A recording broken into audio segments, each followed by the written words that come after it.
కేసీఆర్ గారి స్ఫూర్తిగా కేసీఆర్ గారు చస్తే నేను చస్తేనే తెలంగాణ వస్తున్నప్పుడు నేను చస్తా అని చెప్పి కేసీఆర్ గారు ఎట్లయితే మొండిగా కొట్లాడిండో ఆ తెగింపు ఆ తెగువ ఆ దీక్షా దివస్ స్ఫూర్తిగా విద్యార్థి లోకం కూడా కదం తొక్కాలి. అందులో బీఆర్ఎస్వీఏ నాయకత్వం వహించాలి. ఇవాళ ఏ రాజకీయ పార్టీకి ఈ రాష్ట్రంలో మనకుండే ప్రేమ తెలంగాణ మీద ఉండే ఛాన్సెస్ బీజేపీకైనా కాంగ్రెస్కైనా వాళ్ళది ఏంది, వాళ్ళేదో పైపైన బంధం, మనది పేగు బంధం. తెలంగాణ ఇది మనం తెచ్చిన తెలంగాణ, మనం కొట్లాడి తెచ్చిన రాష్ట్రం.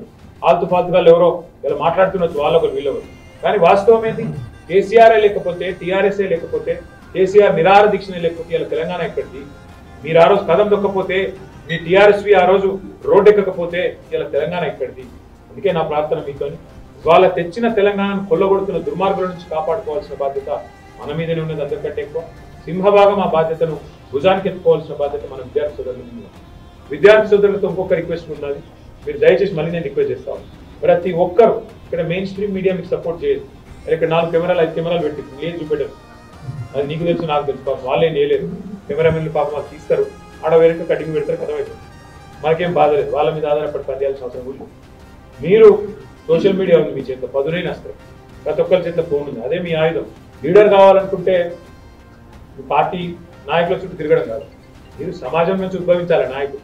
కేసీఆర్ గారు ఎట్లా వచ్చింది బయట, ఒక మూమెంట్లకే లీడర్ పుట్టిండు.